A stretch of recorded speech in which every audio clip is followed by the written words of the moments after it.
Hey there, Falcons! Mrs. Acker here. I'm making this video today to talk to you guys and give you a little information about this year's Battle of the Books competition.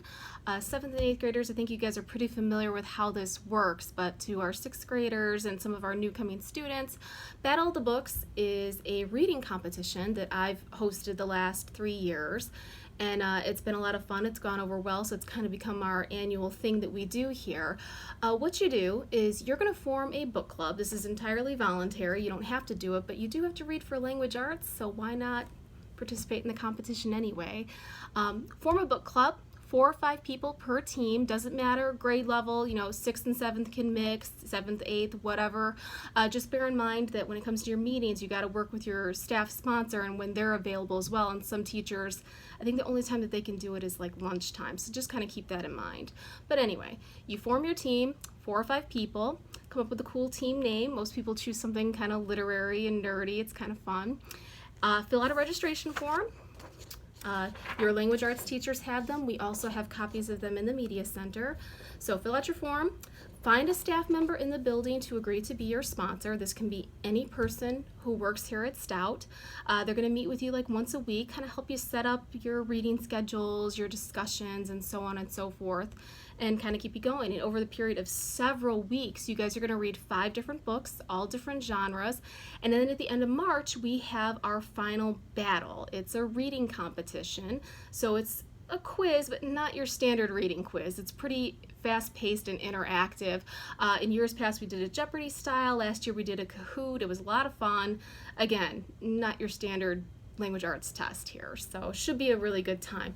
And the team that wins the competition, every member of that team receives a $50 gift card to the book fair. So pretty awesome. You can get quite a bit of stuff for the book fair for $50. So if you guys want to participate, again, form a team, fill out a registration form, get those turned into me on either Thursday, November 29th, that's next week, or Friday, November 30th, the 2 days that I am here. And again, I have a limited number of copies of books, so it is first come, first serve. So if you know you want to do it, the sooner you get in, the better. So the books that we're reading this year, the first one, well, it may be your first, it may be your second, depending, but one of the books is called When. It's mystery/realistic fiction. I read this one over the summer. It was really, really good. I could not put it down. It's a very unique storyline. It's about this girl.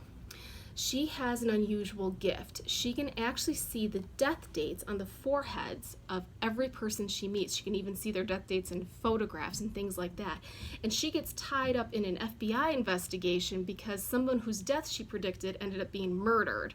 So she becomes a suspect as well as a friend of hers. It was really, really good. Like I said, I'd never read anything quite like it. I enjoyed it a lot, and I think you guys will too. The other book that we read, this one's kind of a combination of historical fiction, realistic fiction. It's very unique. It's called Refugee. It's by Alan Gratz. Now this is the 3rd time we've featured Alan Gratz in Battle of the Books. He's a really amazing author. His stuff is very current, very timely, and relevant. But what he does in this story is he takes 3 different refugee stories, and by different, I mean really different time periods even. He features a young boy from his family is escaping Nazi Germany. The other story is a young girl from Cuba in the mid-90s. Her family is trying to escape to Florida. And then in 2015, a young boy and his family is trying to escape Syria. But what was really interesting is how at the end of the story, he manages to weave these storylines together in a pretty fascinating way. It was a really good book. A little heartbreaking at some points, but again, I also couldn't put this one down. I had to see what was going to happen next.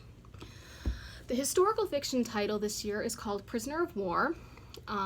We have featured a lot of World War II or Holocaust stories for our historical fiction, but this is World War II, but unlike in the past, it's not featuring Nazi Germany. It's focusing on the war in the South Pacific.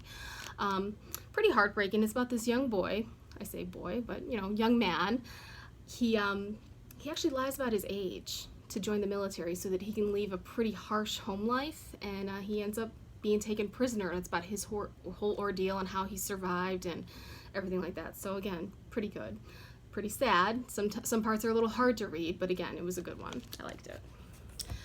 The science fiction story this year is called Ender's Game. This book has actually been around for quite a while, and it's very unique. It's set in the future. They don't specify the date. Earth has been at war with this alien species in the past, and there's a threat of another upcoming war, and they're actually training children to be soldiers to fight against this alien species. And the main character turns out to be like a military tactical genius, and I don't want to give away too much. There's some surprises in there. I don't want to spoil anything, but yeah, I didn't expect to like this one as much as I did. It was really, really good. This year's nonfiction title is called Ugly. This one, like I said, it's nonfiction. It's a true story. It's about a real person. But those of you who really liked the book or the movie Wonder, I think this one is definitely for you. It's about this man named Robert Hogue, and he was born with severe facial abnormalities. He had to go through a bunch of surgeries, and obviously looking and being different has led to some difficulties in his life, and it talks about how he overcomes that and so on and so forth. So also pretty good. So as I said, if you guys are interested in participating, all you gotta do, form your team, fill out one of these registration forms, get it turned in to me after you guys have a staff sponsor, and we will get you started.